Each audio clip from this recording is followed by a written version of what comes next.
Hey guys, welcome back to the stream. And yesterday we were reviewing the code base for Aave. Not the code base, but we were reviewing the technical details about Aave, and we created this particular uh, diagram, you may call it, right? So we have created and we have learned about what are liquidity hub and what are spokes. Today we are diving into the code base for Aave to understand how everything works behind the scenes. At first, like when I was reviewing this particular docs, right, I did not thought of the code base being so complex and big. Initially it was my thoughts, so but I was wrong. So I think uh, we are going the workflow is basically somewhat related to like what I am going to show here. Just bear with me for a second.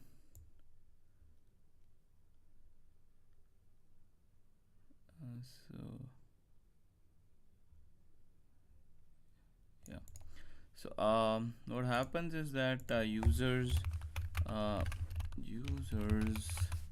interact with spokes. Just give me a moment, guys.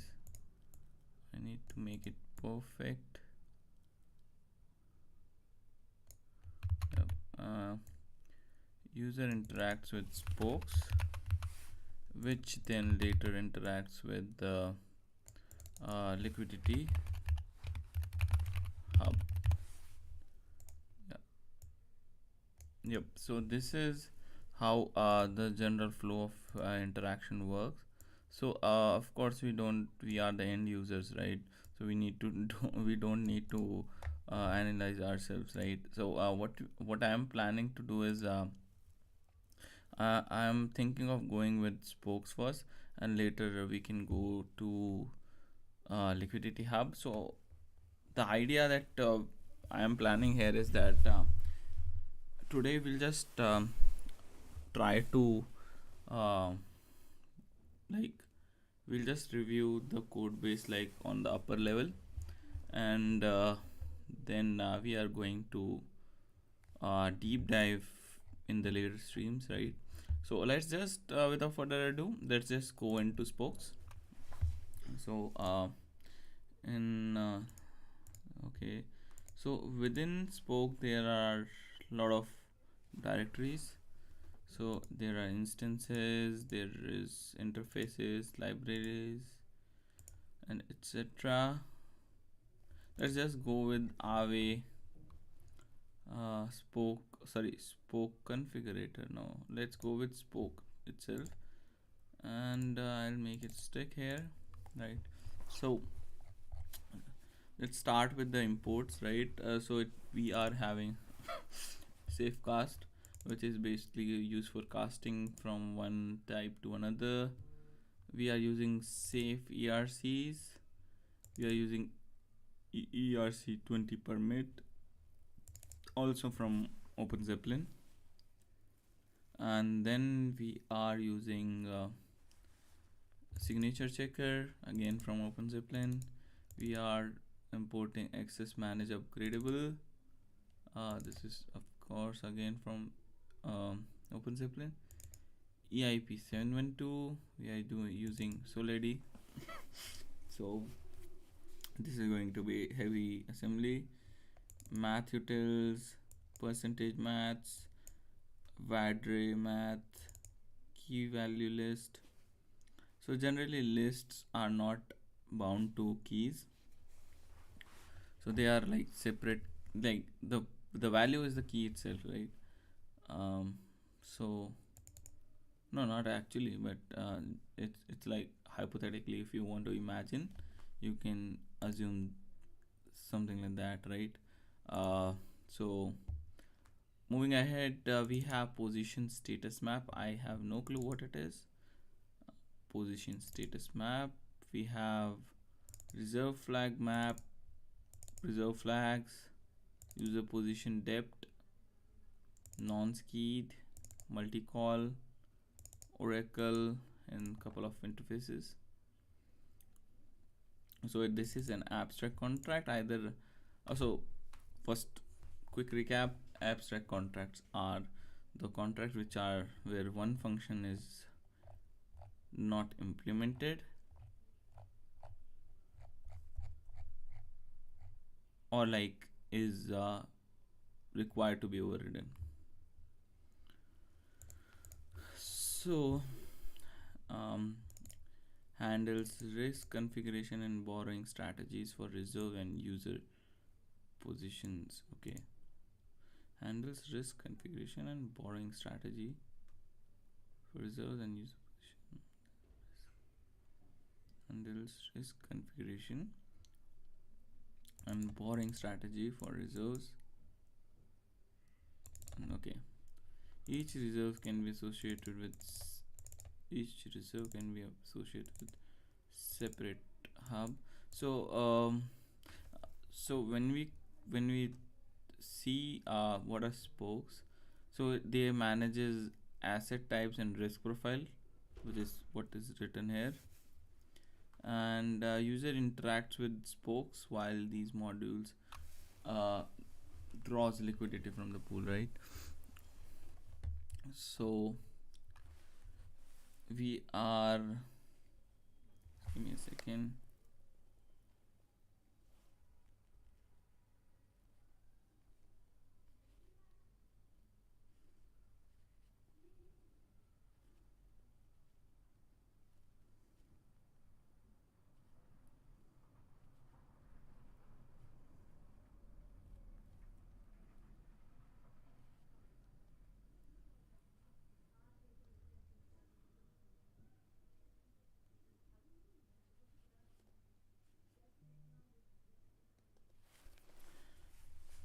Yep, sorry. So yeah, so we are inheriting iSpoke, multi-call, non-sked, access managed, upgradable in EAP 72. We are using safecast for all the types using safe ERC24 interface, ERC20 interface. Again, we are using math utils for all the types. Same for percentage maths. We read VAD-RAY math, and we are using key value list for key value list.list. So one thing that I saw, like which is a bug in the like Solidity extension, so it does not support abstract contract very well. So we cannot just like jump towards the declaration. Like if I try to jump towards declaration, it doesn't work. That's weird. Never mind. And we are also, so we are importing math logics, then liquidation logic for all types, position status map. It should be a mapping, right, for all the types using this. Okay, so let's understand what is this. Can we do this? No, it's not even allowed here. This is weird. So what is the name, right? Let me just quickly see. Position status map. Let's see. Position status map. I am going to put it under split right. That's good enough. Can I think this.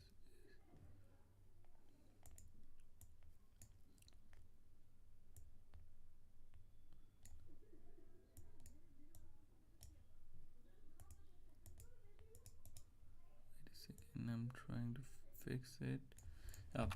makes more sense here. So yeah, let's go ahead and see. So when we are setting a couple of values here, we are creating a type hash, which is basically a hash like it's a standard. I forgot the EIP, but so we are setting up set user position manager, set user position manager, and here's the type hash. You're saving the address of the oracle, the maximum allowed value for an asset identifier, the maximum allow asset ID, like the maximum value for an asset. This is like we mentioned that we can have supply caps. I think this is that only maximum allowed asset ID, but I like the comment and the declaration are like quite the opposite, because we are saying that the maximum allowed value for an asset identifier, the maximum allowed value for an asset, and here it's like saying the maximum allowed asset ID. Maybe I'm just confused here. Maximum allowed value, the maximum allowed value for an asset identifier.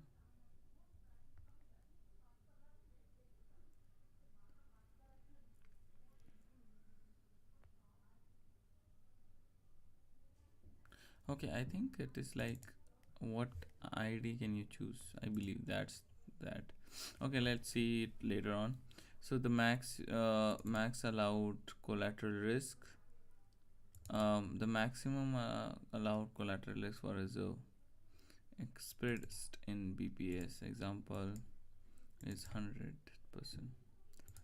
allowed collateral risk. Okay, the maximum allowed value for a dynamic configuration key, I don't know what it is. Let's go ahead. And the minimum health factor below which a position is considered unhealthy and subject to liquidations. Liquidation, is it the comment is spread it? No, it's fine. And it is under liquidation logic. So I'm gonna open it here, liquidation logic. What is that? What was it?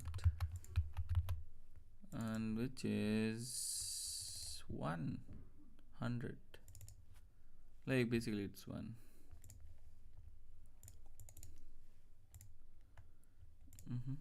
Yeah, that's fine. So we have a liquidation threshold as well. Maximum amount. No, my bad. The maximum amount. Oh, sorry, I was reading this, not this. Okay, sorry, my bad. So this is health factor liquidity threshold, the minimum health factor below which a position is considered unhealthy and subject to liquidations. Okay. So VAD is basically 18 decimals, and the maximum what it is, dust liquidation threshold, health factor liquidation threshold, and dust, the maximum amount considered as dust for users collateral and debt balance after liquidation. I'm not pretty sure what it is. Let's just mark a comment. What it is, no idea what it is. Okay, cool. And oracle decimal, the number of decimals used by an oracle. Okay, number of reserves listed in the spoke. I think liquidity, so I think we can have multiple spokes for multiple liquidity pools. second.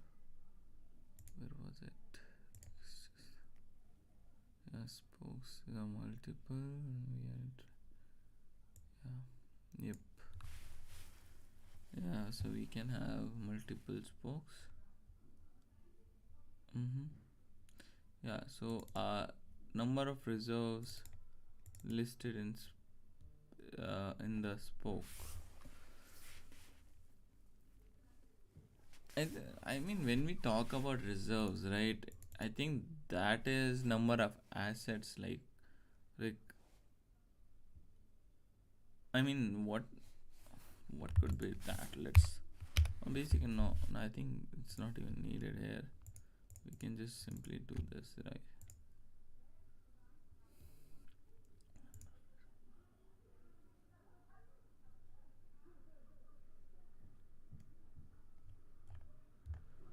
No, I think this is not useful.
Okay. Uh, Map of users address and reserve identifier, reserve ID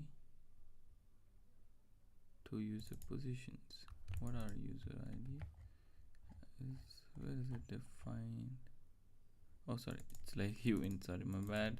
Where is this user position is under iSpoke, and can I open iSpoke also?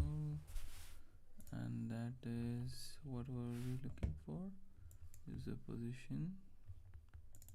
So we have user positions here. The drawn shares of the user position, premium shares of the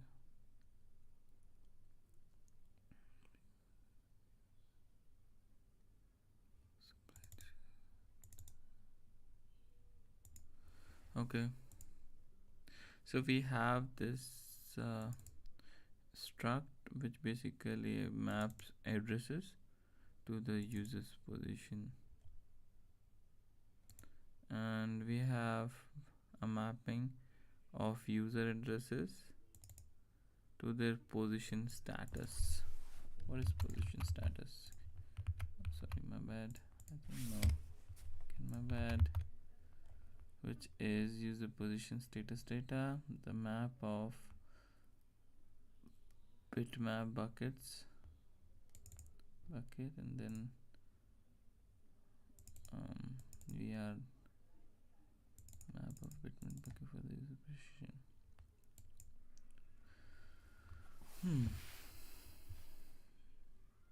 Then we have reserve ID, mapping to reserve. Where is reserve? What is reserve here?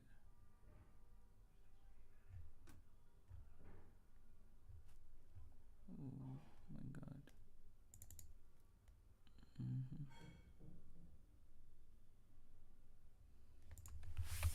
Struct reserve. Yeah, here it is. Underline token. Where was it? Sorry. So we have, where was it? Yes, we have reserve ID, which is mapping to reserve, and reserve is basically having reserve level data, underlying token, the address of the associated hub, asset ID, decimals, then FA key of the last time. No idea what it is. And then we have position manager. I think everything is here, right? Yeah. Oh my god, there are too many of it. Too much of it.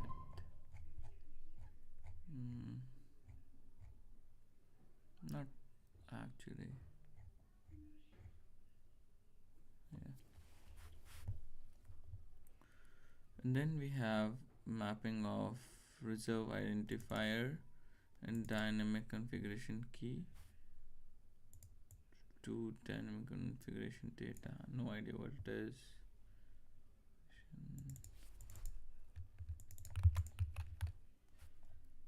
The health factor.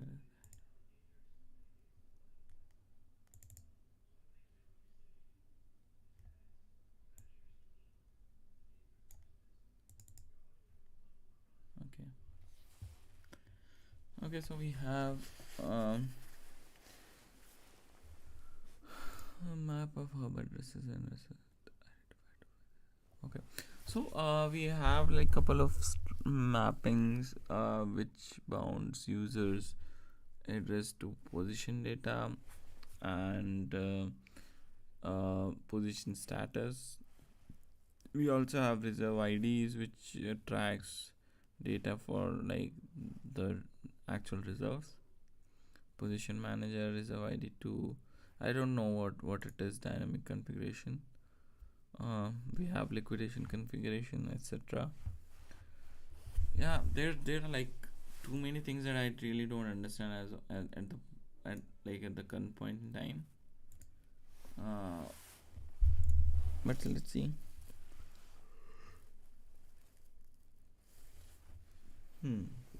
Then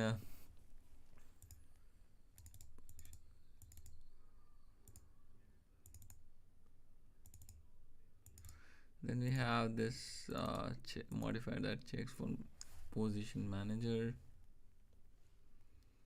and then we are setting up an oracle, and there is a function to be overridden by the inheriting spoke instance contract. As I mentioned that this is an abstract contract, right? So there is supposed to be an unimplemented function which is initialized, and the the the contract that is inheriting spoke needs to implement it.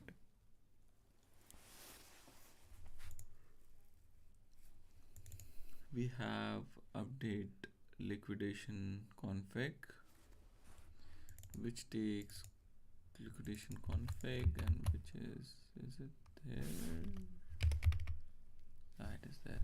No, it's not there. Yeah, it is there. So we have target, health factor, maximum bonus, liquidation. Okay. So we are taking. Also, basically, it's updating the configuration with that, and also restricted is a. So restricted is basically should be here. Modifier restricted. Here. Checks which is this, and then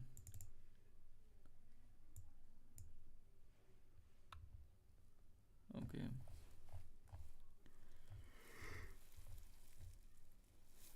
And then we are checking whether the target health factor is greater than or equals to the liquidation threshold,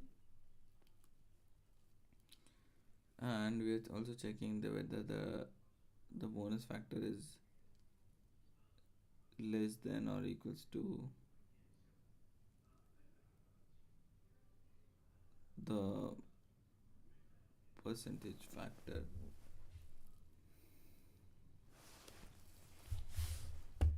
And then we are just setting up the config here, which is provided by the user.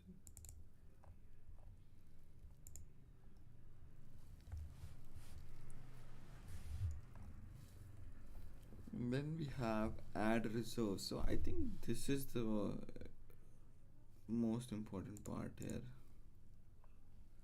So we have add reserve. We are taking hub, which is liquidity hub, asset ID, price source will be the address of the oracle, reserve config. I'll definitely create diagrams for all the struct and or data types separately, but this is the time where we just dive into the code and basically try to understand like what is going on.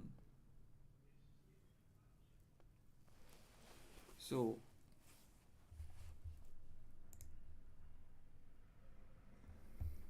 we are taking config, reserve config, maybe let me just see.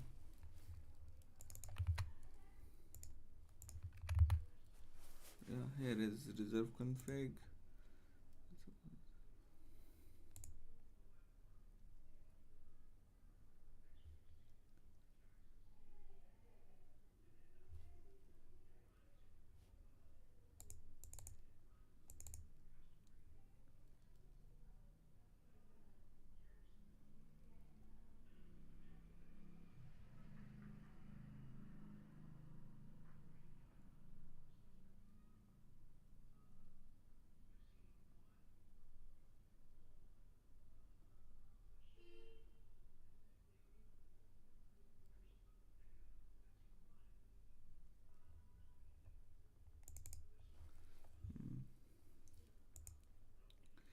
We are checking some integrity checks. We are validating the config. Also, we have dynamic reserve type as well. I forgot which is collateral factor, liquidation fee, and max liquidation bonus.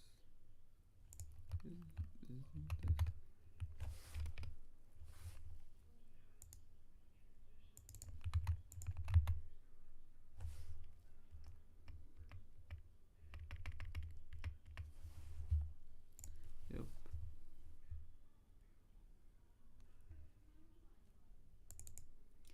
So we are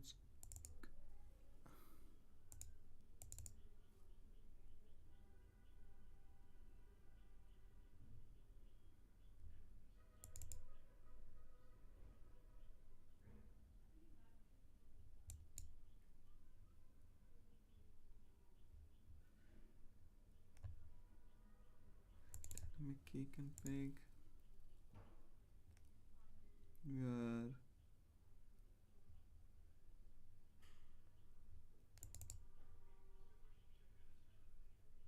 asset ID hub.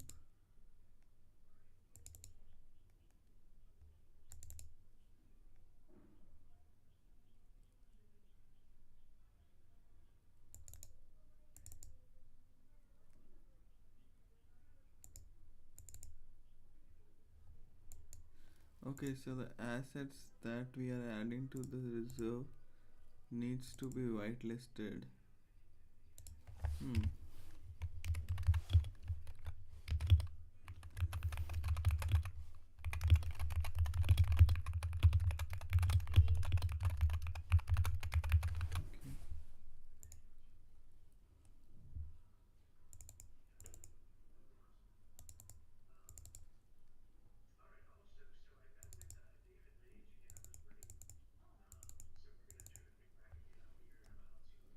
Then we are creating reserve.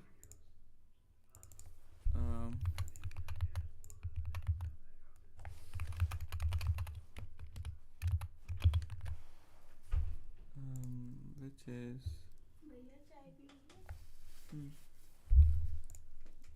which has underlying the hub ID, and also sorry about this. So how are we calculating the hub ID? Basically the hub is provided. Okay, so when we are okay,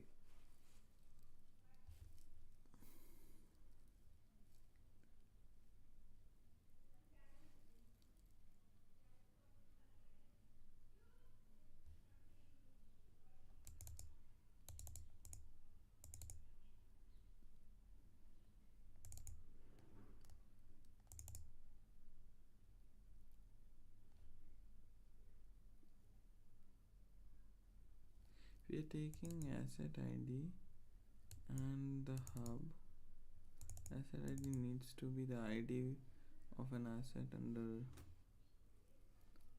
that, right? And then we are updating the reserve to the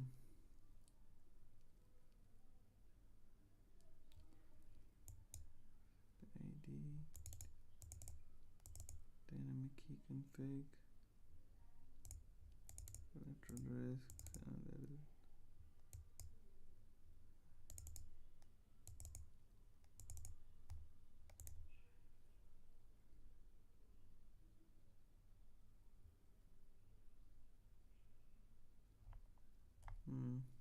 so we have created a reserve within a spoke for a particular asset ID.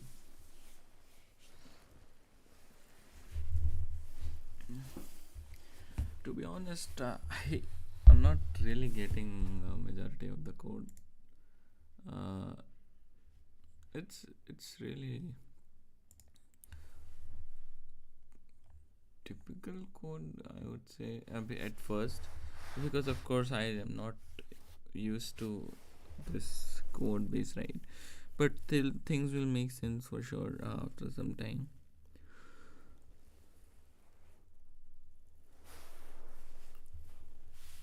And then we have for updating the reserve.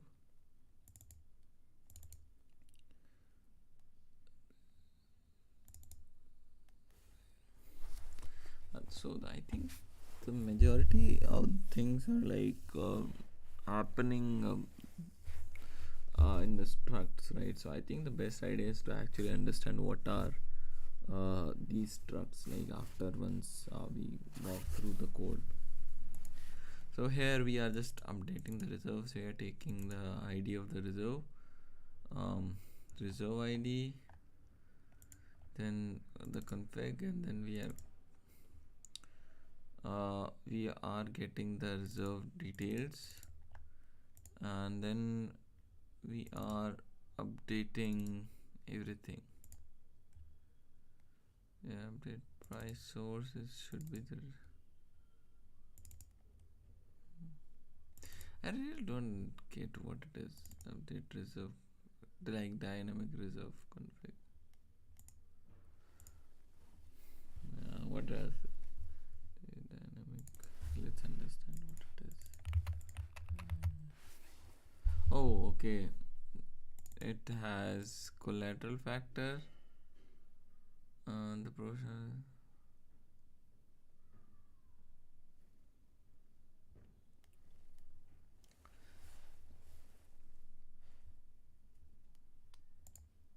And max liquidation bonus and liquidation fee.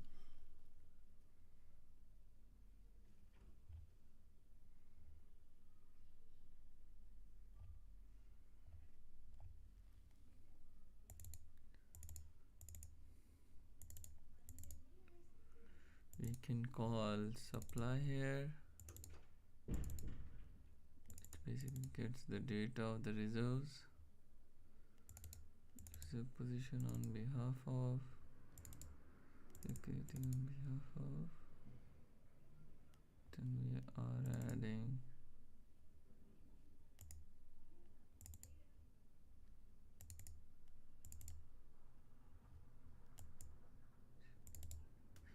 we are we are adding amount, and then we are adding the supplied share for the user. I think it should be the same here. Yeah, dude, this is complicated.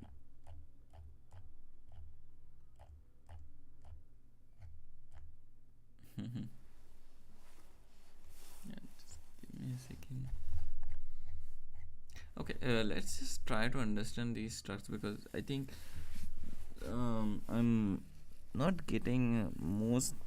I think most of the operations that are happening, right, are using the same different type, like same structs, like namely reserve config, liquidation config, user positions, and position status, etc. I think we really need to understand those before we actually start reviewing the code, because that'll make more sense, right? I think I do have understanding of, like, not solid understanding, but some understanding how these are supposed to work. So what happens is that what I've seen, right? So when you add reserve, right? So reserve basically creates an asset, like basically checks the hub, and for that hub it just creates a reserve. That's just it. And when we supply, right, so we are supplying from, okay, we are supplying to reserve, but we are minting shares for the to the user. So when I actually like, you can actually create a reserve which basically points towards the hub, but when you supply, you are actually providing to the liquidity hub, but you are minting shares in the spokes for that particular reserve and the amount you deposited.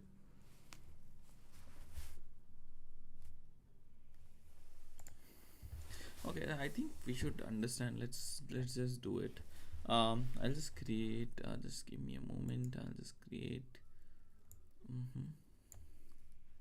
Do we really need this? I think we should. No problem.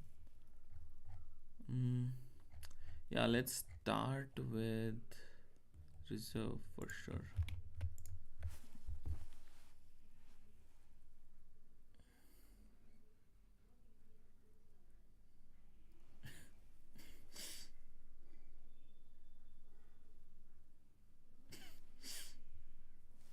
Yeah, let's do reserve first.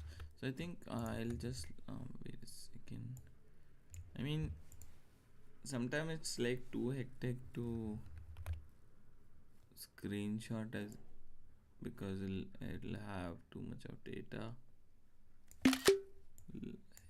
Okay, this is good. Should I'll just put them under a separate section just to not mess.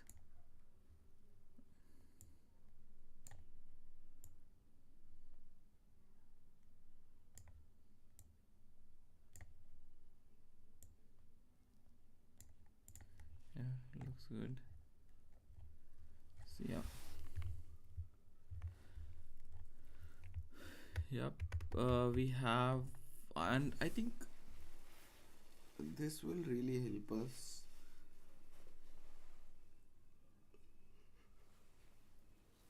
because then we can just map functions to the relevant struct or data type, right? So let's understand the reserve first. So we have got what, like, we have understand that reserve basically means the amount of liquidity that you are providing to a hub, right? So to let's proceed with that understanding. uh, First is underlying the address of the underlying asset. This is first thing. The second thing is the address of the associated hub. But can we do like same hub but different tokens? Let me just see. When you are doing here, we are having hub, but where is the underlying? But how are we checking? Wait a second. And what does it do? Just a second.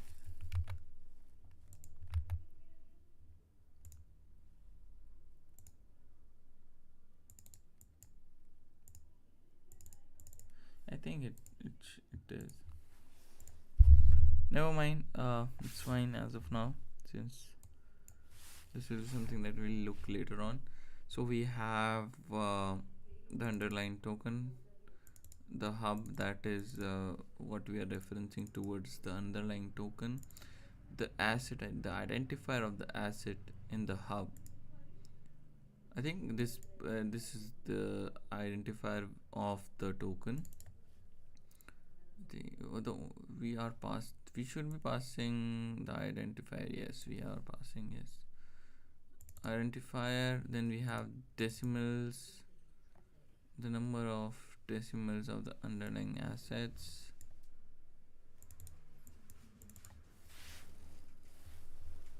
Then we have dynamic key. This is something that I don't understand. What is dynamic config key and other thing? The key of the last reserved, the key of the last reserved dynamic config. I don't understand this. What is it?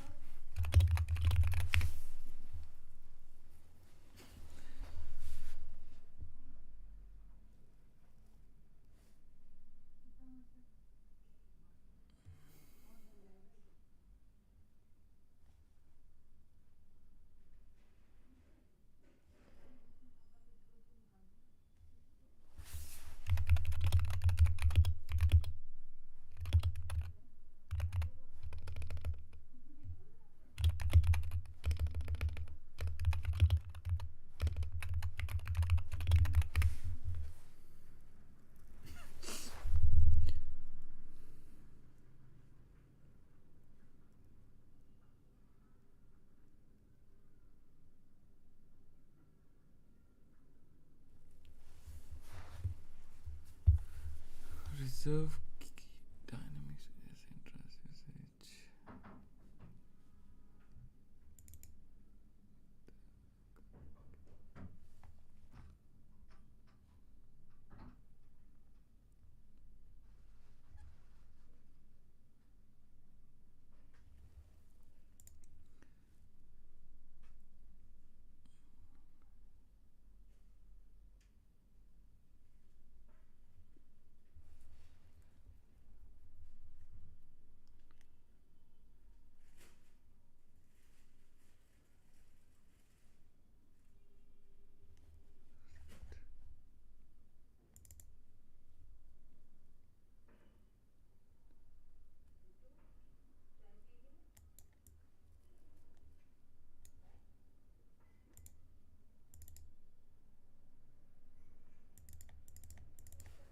Okay.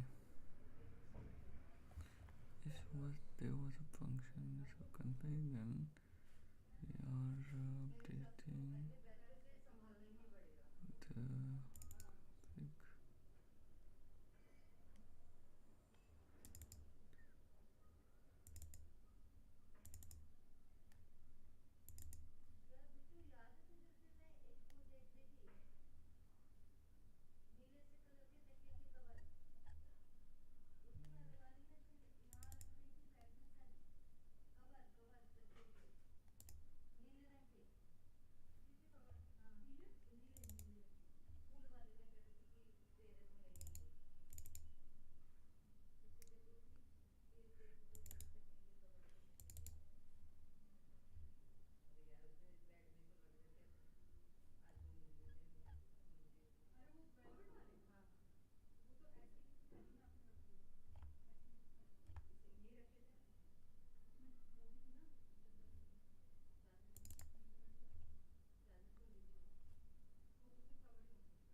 Okay, it's most like when you are adding dynamic reserve configuration, it's like a version tracker basically. And then collateral risk is the risk associated with the collateral index, sorry, asset, the risk associated.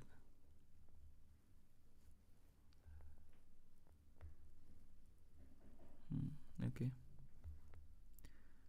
flags, the pack pull, wizard flags, what the hell are those?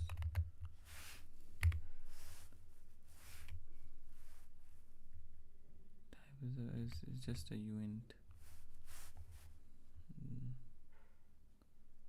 The packed pooling flag.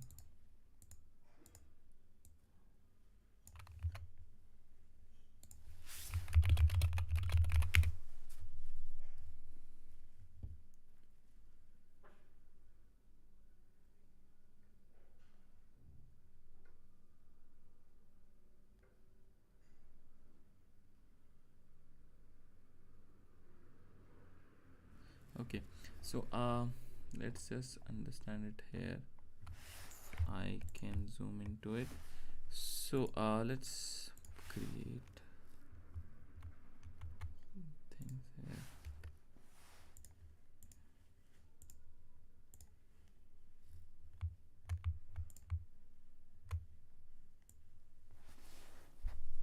How can I change the color of? So the dynamic key is basically a version identifier, which I am going to write here.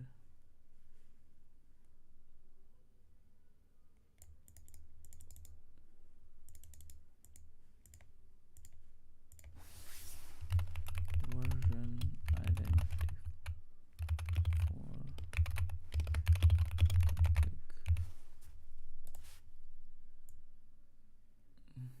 okay, it's like the version identifier. I'll just make it sensible. And collateral risk is basically the risk associated with the collateral. Okay.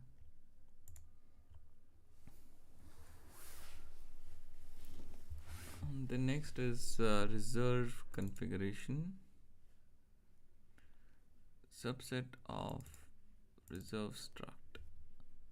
Collateral risk, we had collateral risk, right?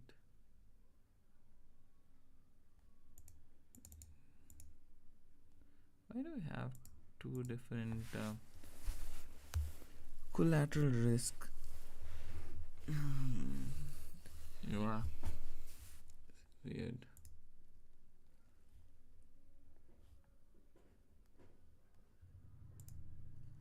I hope you guys are enjoying the streams.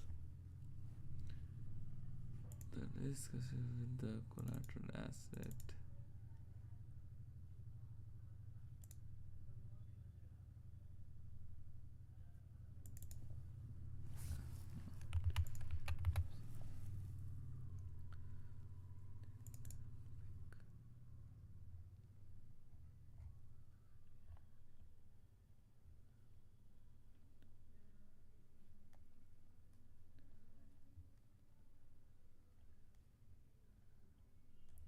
adding reserve, we are not actually using this but this.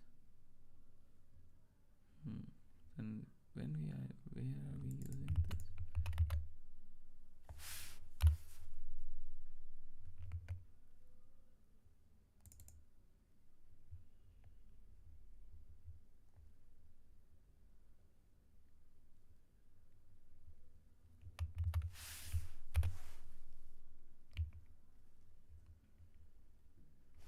Sorry, come back here.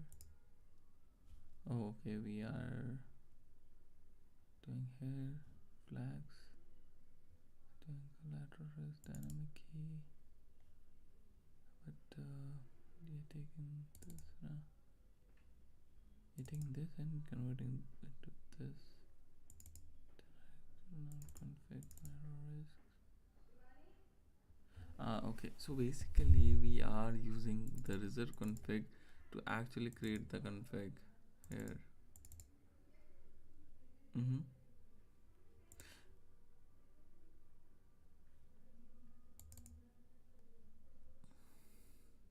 But that's quite weird, right? So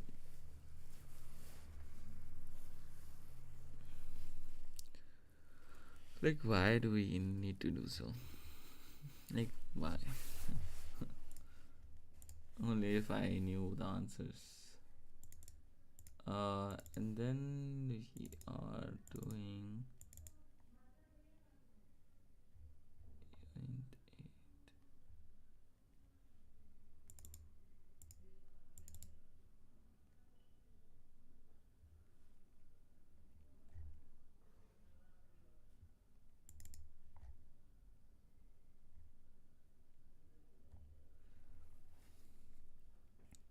We have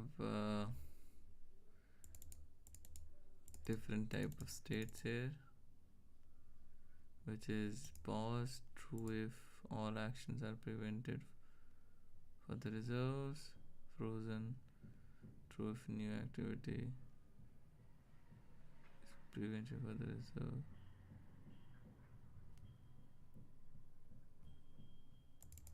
Borrow, the reserve is borrowable, true if the reserve is liquidable, and true if the liquidator can receive collateral. Okay, so I think reserve config is more like a dynamic switch that you can think of it as a dynamic switch of configuration, where we can like tweak things a little bit and create a dynamic configuration for the reserve. Yeah, so let's have this mentioned in our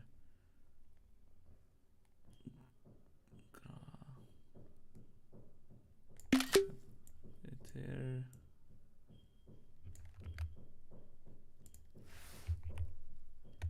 I wish I had even bigger screen.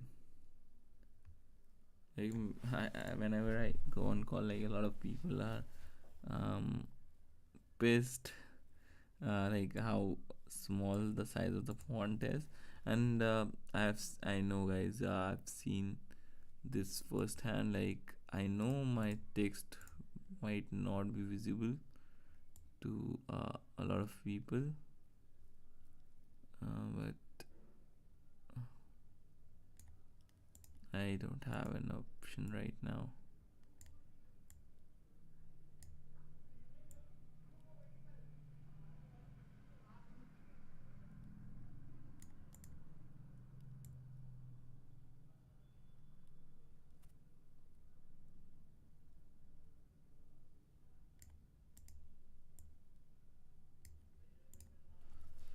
Yep, so we have this, and then we have true if all actions are prevented, frozen, true if all the new activities are prevented, borrowable, true if we want to allow this as to, like, the reserves to be borrowable, true if the reserves can be liquidated, true if the reserve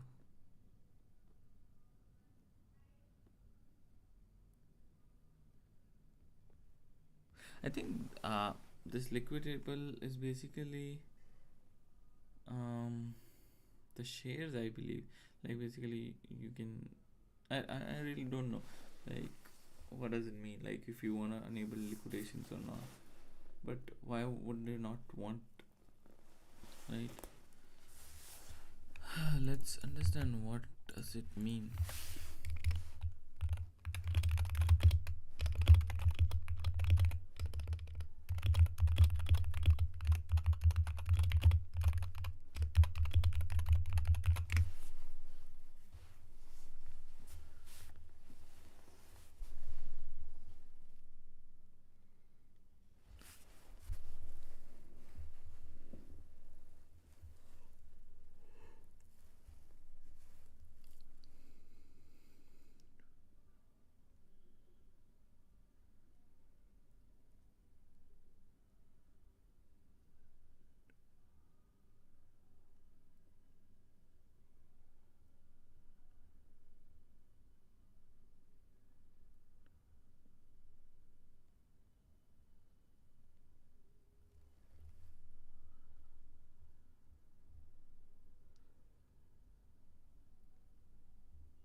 Hmm.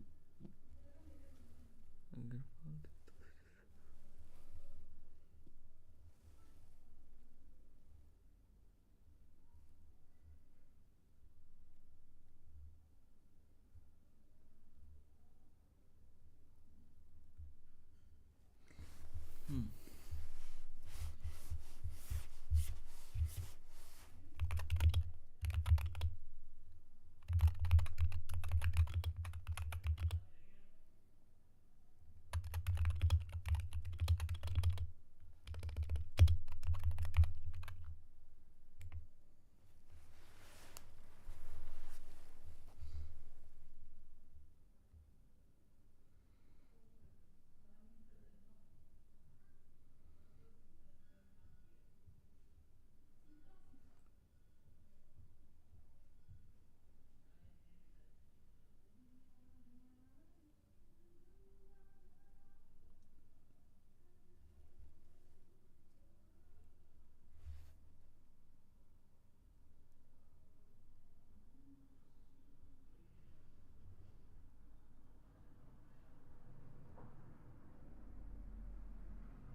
Mm-hmm.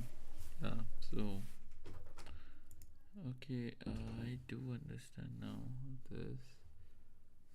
I really don't know whether what's. I think these things are making sense. What I'll do is these are the flags, right? We are putting into reserve. The flags are basically the one in config and config. Yeah. So these are basically flags.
Hmm. Yep. So and the next is dynamic reserve configuration data. And so far we have seen like how you can like, so basically the reserve config is used to create the reserve data. And how, because like if you can see here, we just put like the config data, which is the dynamic reserve data, no sorry, reserve config data, and then just putting into what we have is reserve, which is this, and just putting accordingly from the config like config struct. Yeah. So I think we should go and understand more structs, sorry, data types. So the next in line is dynamic reserve config.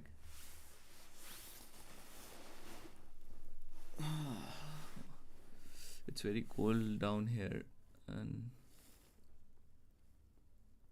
it's like literally way getting hard to even set. Dynamic reserve configuration data.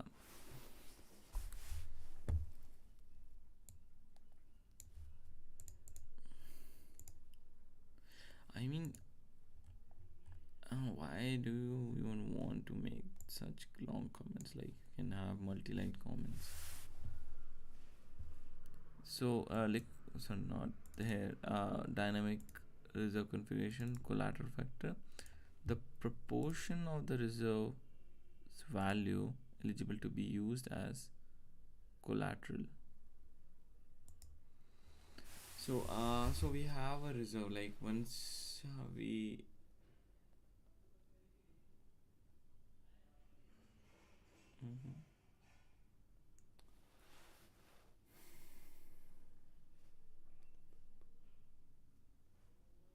proportion of reserves,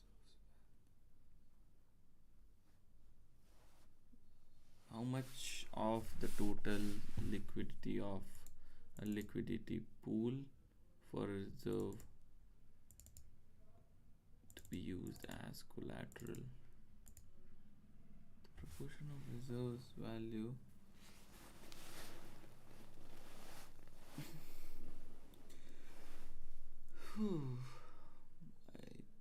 I really don't get it. The proportion of reserves value. We are putting, like we are creating an reserve, right? So we are just connecting our spoke to our liquidity pool.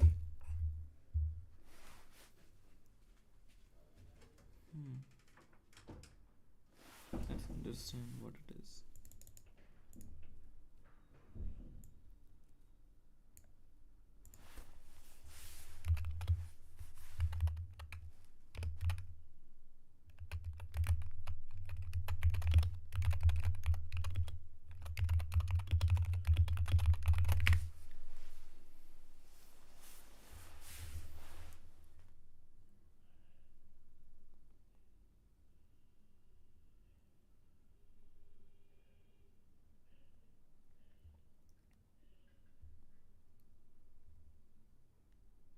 Oh, okay.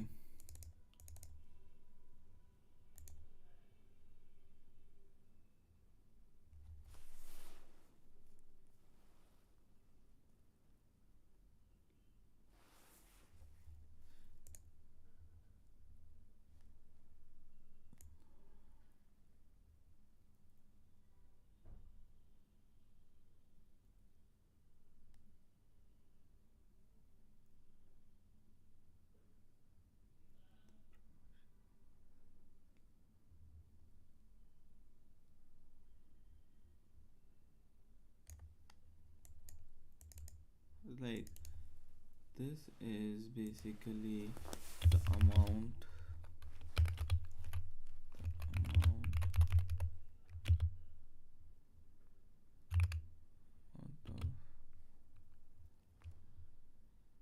of money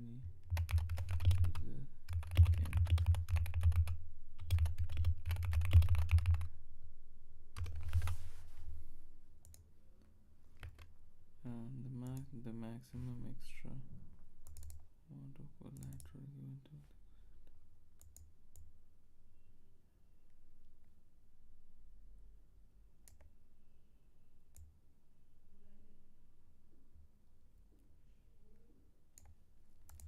Okay, yeah, makes sense. I'll take a short break and I'll come back in like 5 minutes. See ya.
So we are back. Apologies. So we will review. Oh, wait a second. What happened? What the hell happened? I don't know what the fuck is going wrong. My laptop is charging like hell slow. I'm not pretty sure what's up. Never mind. Let's continue. We are here. Wait a second. Have we covered this? Okay. So I'm gonna take a note of this as well.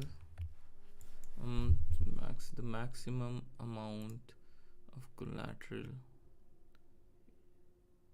given to the liquidator as bonus expressed in BPS. Okay. Liquidation fee. Yeah, I got it.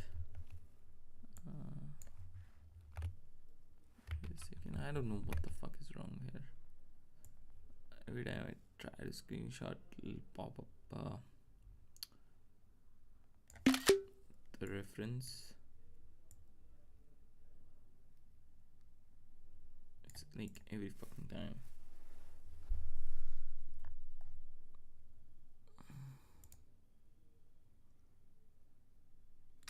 Right now, I don't think I can link it to anything right now. But that's fine.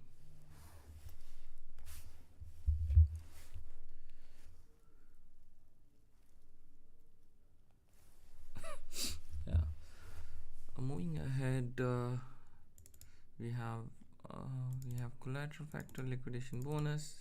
These are more like a configuration that defines like how much collateral versus how much liquidations are possible, like the profit made to. Yeah, I think that's good enough of an explanation. And here is the liquidation configuration data. Target health factor is the ideal health factor to restore a user's position during liquidation. The second is health factor for max bonus. The health factor under which liquidation bonus is maximum. But okay, yeah, we had max, right? The maximum amount of collateral given to the liquidator, and then there is a liquidation fee. We have liquidation bonus factor, the value multiplied by max liquidation to compute the minimum liquidation bonus, and the value multiplied by max liquidation bonus.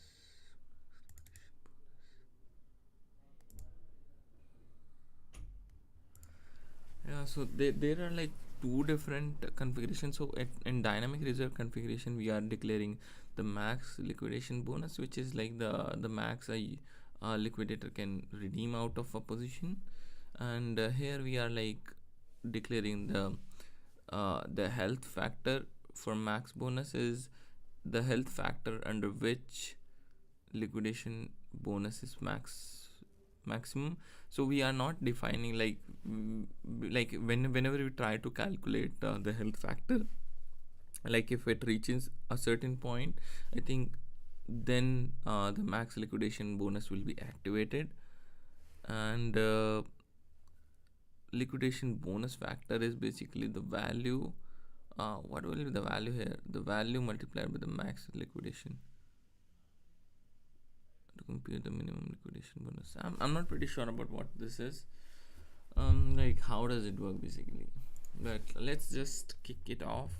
I'll just take a screenshot and put it under our chart here, right? One thing that I wanna focus upon is like since I mentioned earlier as well. Wait a second. I mentioned that it is the target health factor is basically. Wait a second. I'll just create a note of it. It'll basically help me remember it. It's the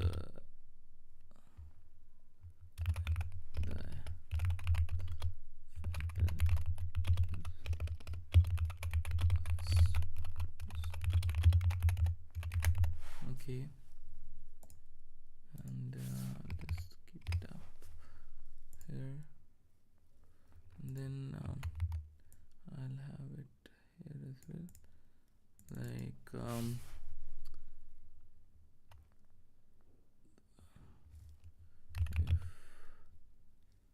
health factor reaches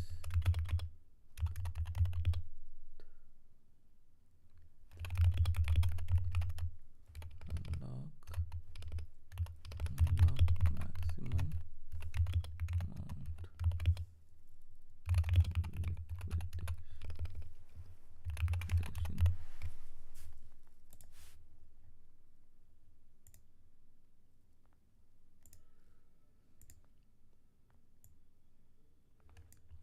Sorry, my bad. This one.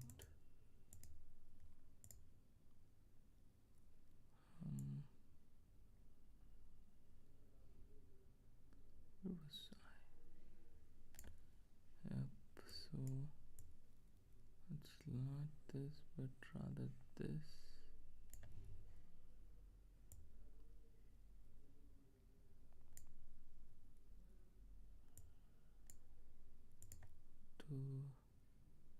I'm gonna change its color to red because that makes more sense.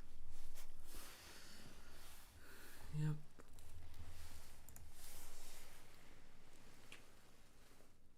And then we have users positions. The drawn shares of the user.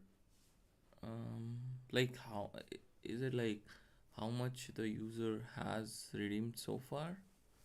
I believe that's what it's supposed to mean here. Premium share, the premium shares of the user's position. I'm not pretty sure what is it. Premium offset array is the premium offset of the used to calculate the premium expressed in assets unit and scaled by array. Supplied shares, like how much you have supplied. And dynamic key config, the key of the user position. Dynamic. I'm confused here on a lot of things, in particularly respect to user position. So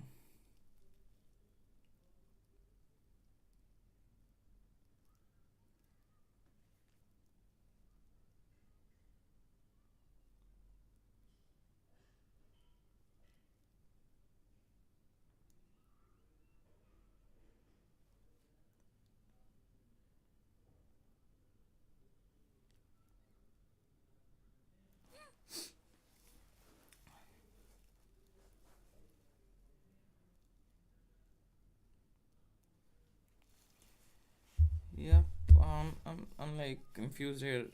Like what are drawn shares, what are premium shares, and what is premium offset array, and what is dynamic config key. So we'll break it down. Like I'll take help of AI here for to understand better, and I'll make my life a bit easier. So let's start with drawn shares. Let's go boy.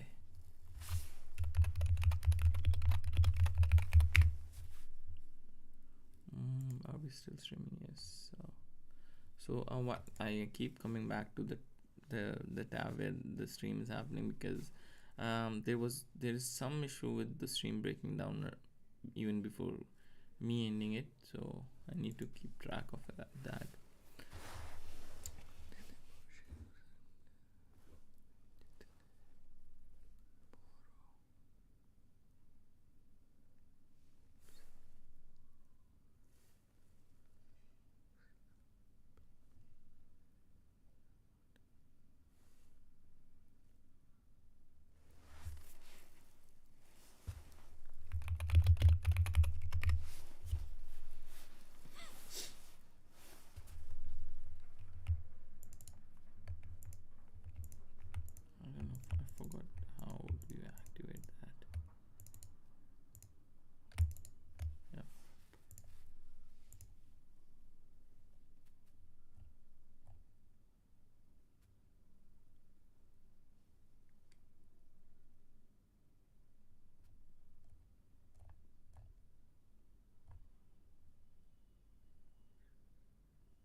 Okay, makes sense. What is it's like I think we'll just go back to it later on. Supplied share is like the number of collateral shares, number of shares on by supplying collateral.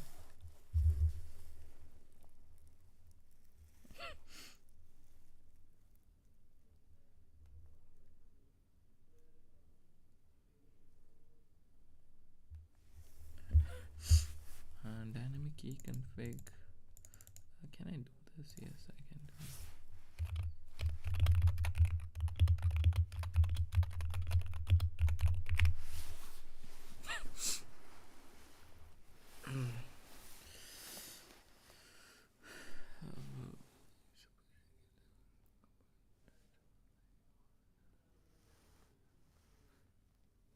Yeah, okay.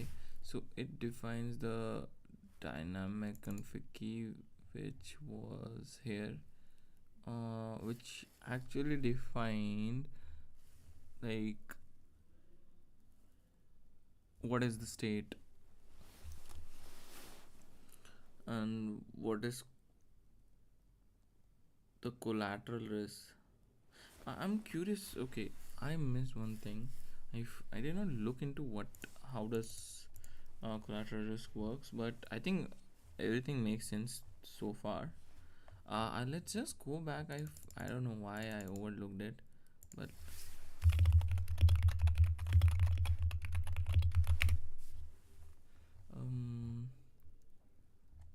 collateral risk is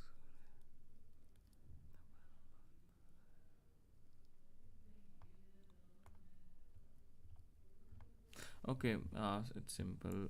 It's like what is the risk factor in accordance of the assets that this reserve is indicating. Collateral assets. Yeah. And then we have, where was we? Where were we? Did I? No, I did not do it. Oh, wait a second. Oh my god, why does it comes? No, I don't want your help right now.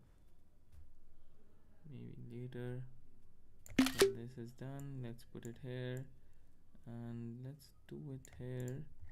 And one thing I like to do here would be, I don't know, by mistake. My bad. My bad.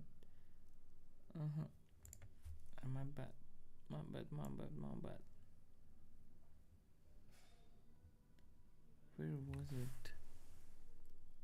Yep, here it is.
Yep.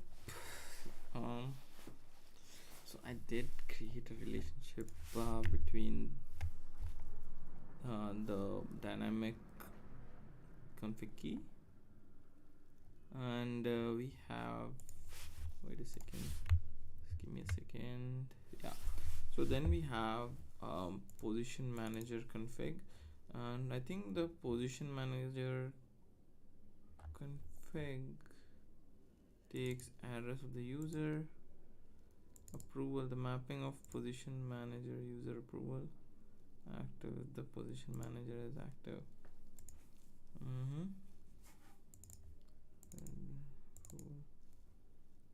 Okay, I'll just keep a note of this as well.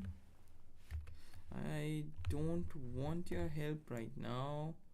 I will definitely need it when I need it.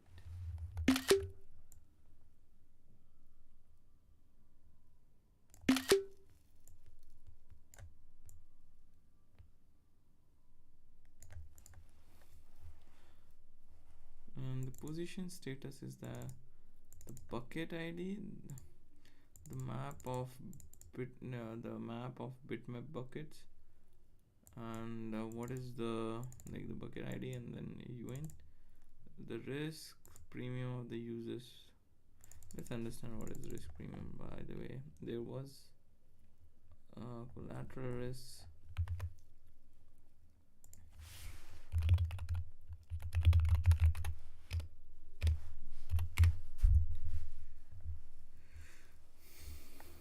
So risk premium,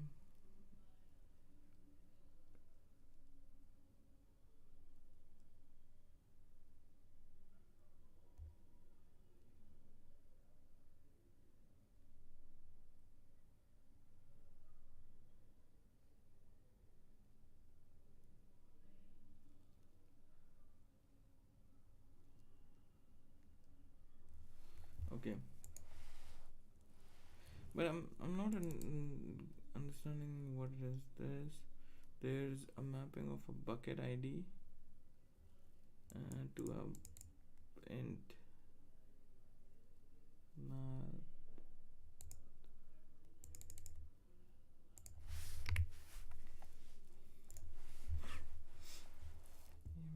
Bitmap storage.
I'm not able to understand what is this.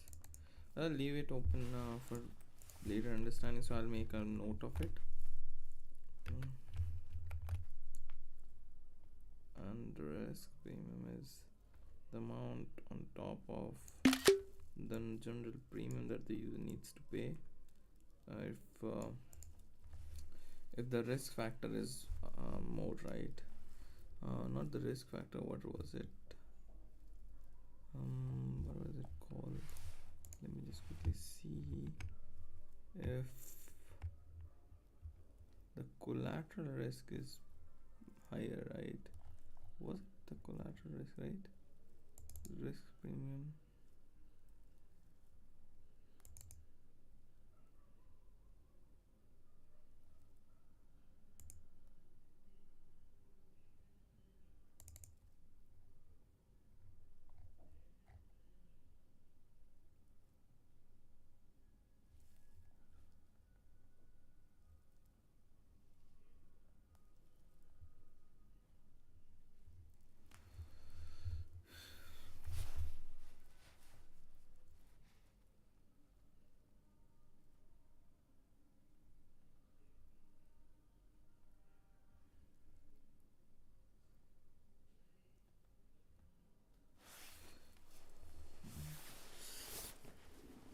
collateral risk, right?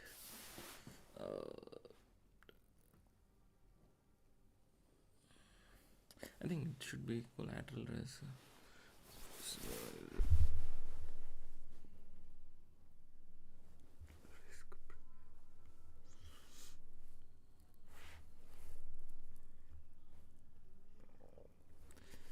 yep. This is cool. This is good enough. Not able to understand it though. I'll take a note of that. I don't understand this part. Wait a second, that's not what I wanted.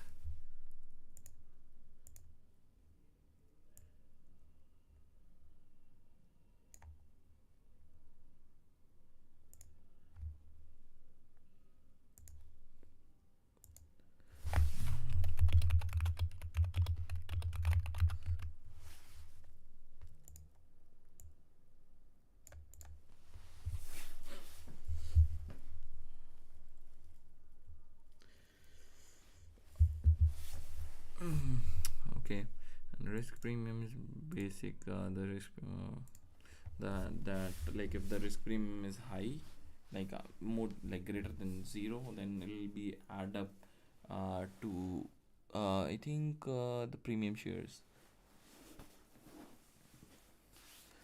Let me just premium debt. Yeah, premium shares. Yeah, that's, and the last one would be under. Of course, this is basically the data structures for Spoke, not the others. So the last is user account data. Risk premium is basically attached to this, and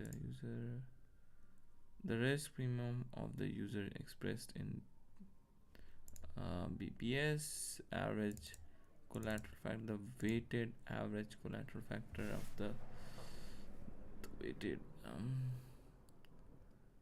weighted average,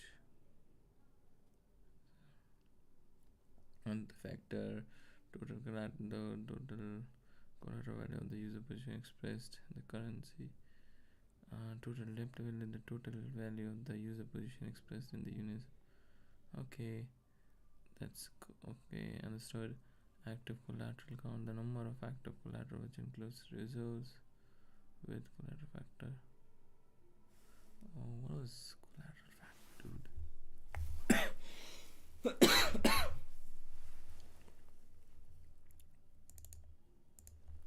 Okay, this is a big structure, so let's break it down one by one.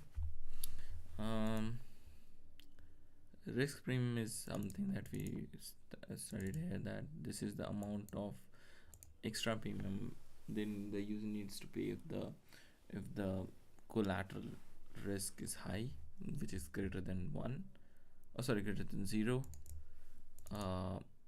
Average collateral factor is something I need to understand.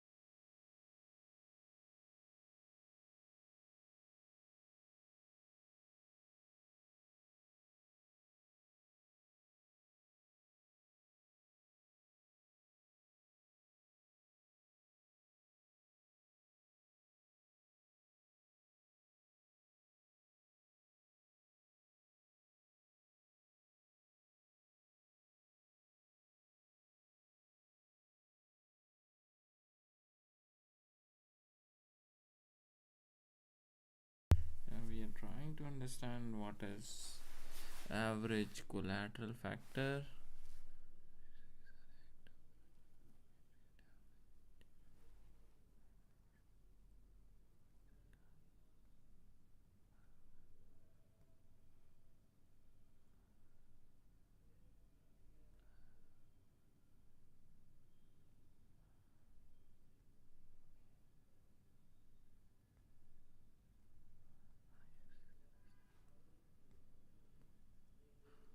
Okay.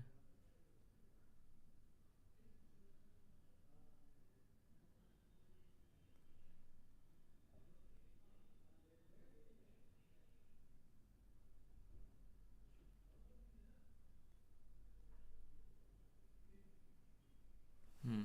Okay, this is basically the average that the protocol like takes out based on all the collateral factor, and it stores it, and it basically uses it while calculating the health factor. I'm not pretty sure why do we actually need to do so, but right now our motto is not to understand the code, but understanding the like main data types, right?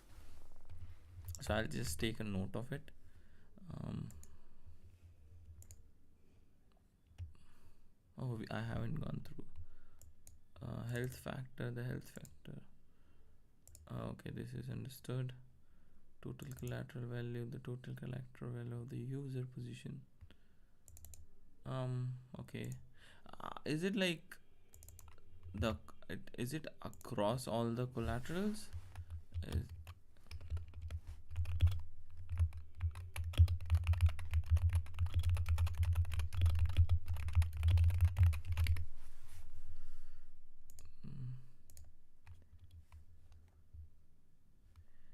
is that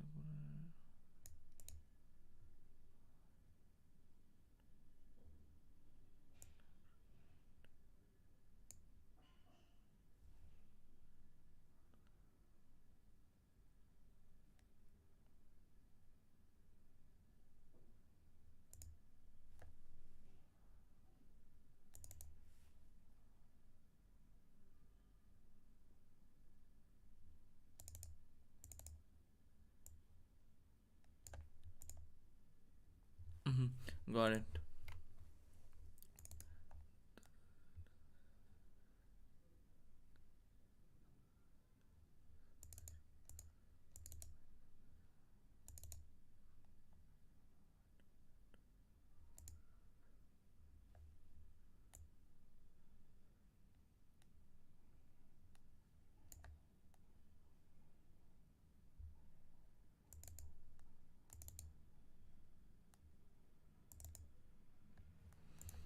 Mm-hmm.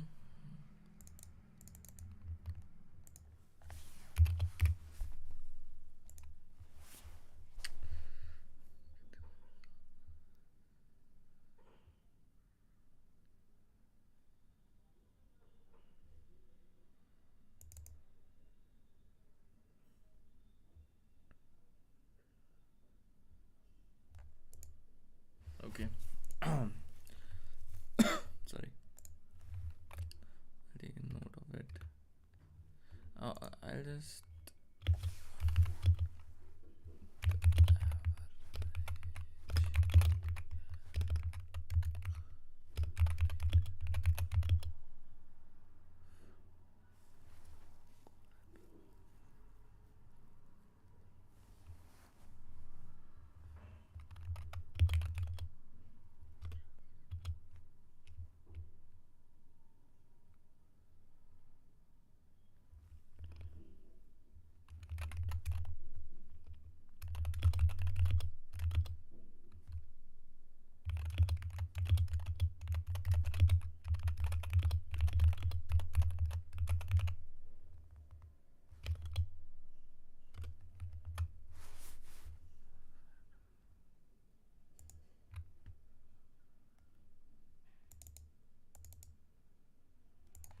Okay.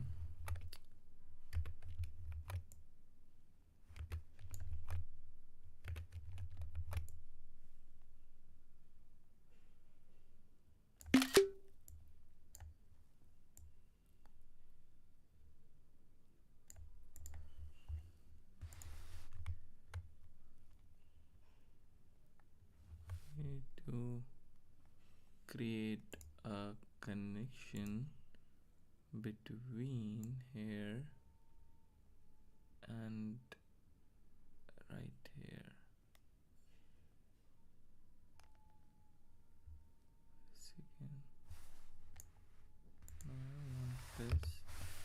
second.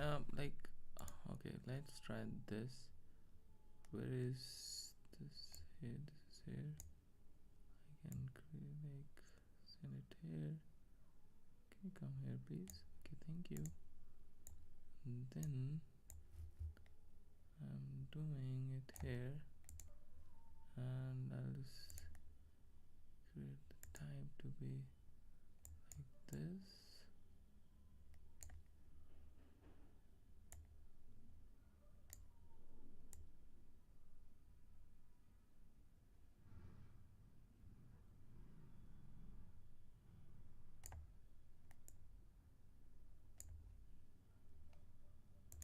Can do red. Yep. Average collateral factor. Yeah. Sorry.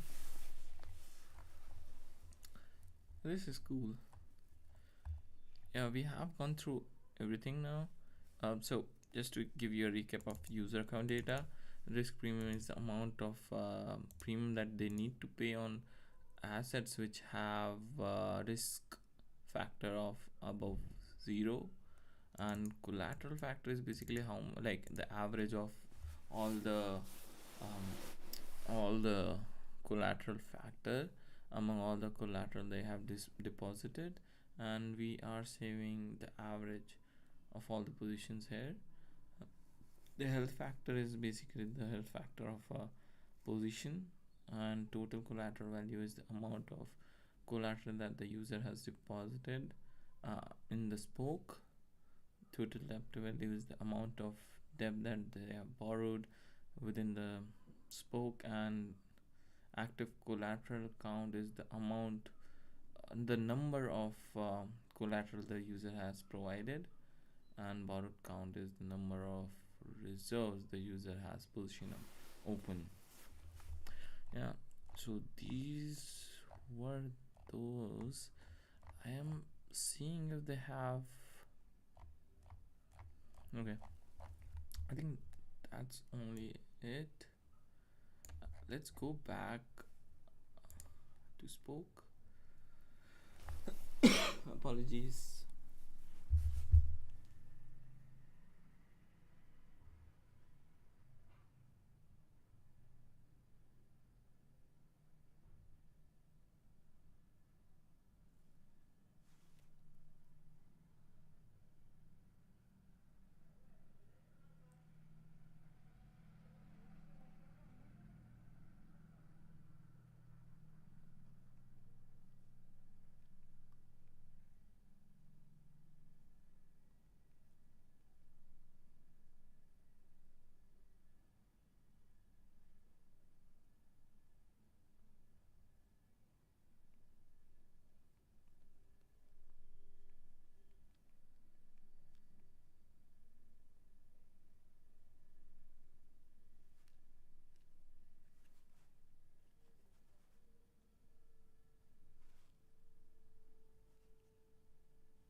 Yep, and that's it.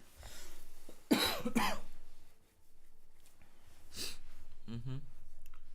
Maximum allowed asset ID. Assets ID is basically the asset ID with of a particular collateral, or like the underlying token within a liquidity pool. And then we have the maximum allowed collateral risk value, which is 100, and I think the risk is basically dynamic key config is the maximum number of versions we are allowing, and health factor threshold, the minimum health factor below which a position is okay, and then this is that health threshold,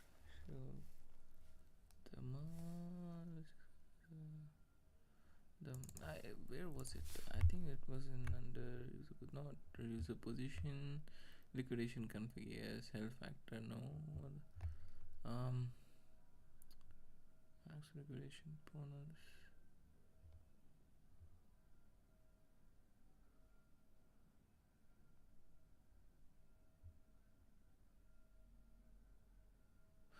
Yeah, target health.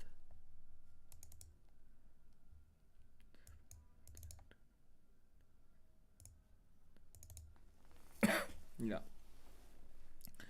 The maximum amount considered as dust for users, collateral, and debt balance after liquidation.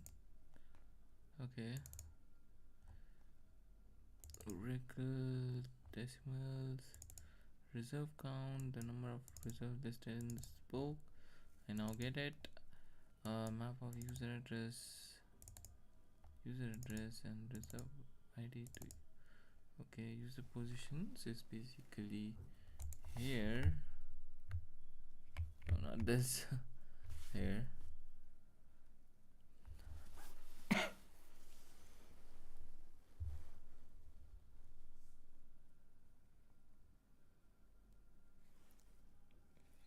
This is weird. Why did I not copy the comments?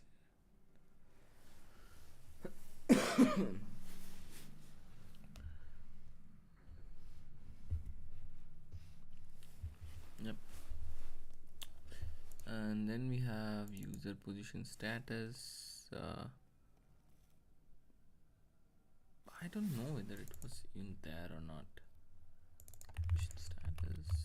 Yeah, it was there. Oh, here it is. Yeah, position status, risk premium, and bucket, which is the user.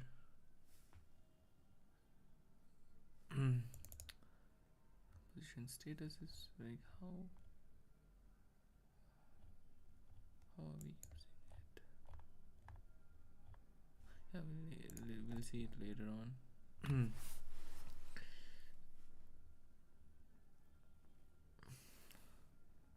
I need to create mapping of these as well. That'll be more helpful, I guess. Yeah. Yeah, let's just start mapping these as well.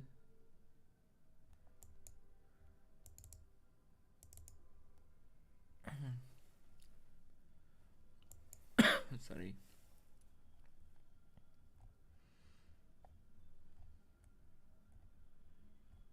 So let's understand add reserve. I'll just quickly glance over like some of the things that I just learned, and let's see how didn't we even made any progress till now or not. Just close everything out because it makes my head go off.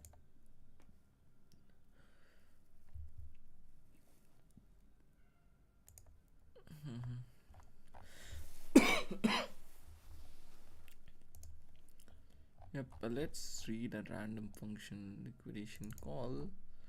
And for liquidations, we have all the data within liquidation config, and there was one more, I guess. Liquidation config and dynamic reserve config. Yeah.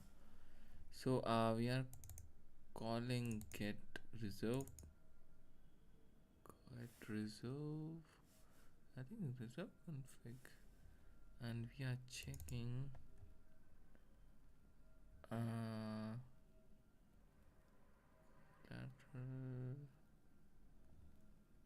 dynamic config ID. We are getting the version, and if and we are getting the details of the users.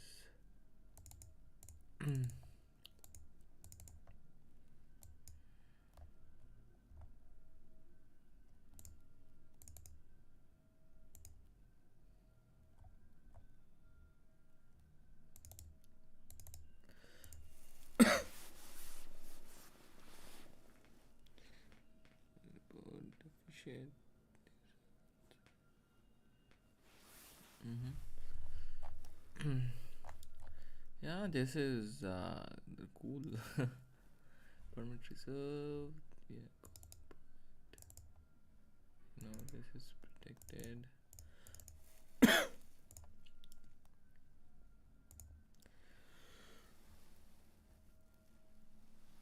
But can I break it somehow?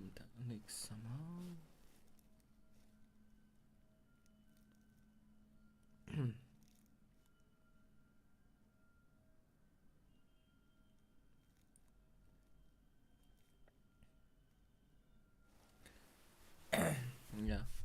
So I think this is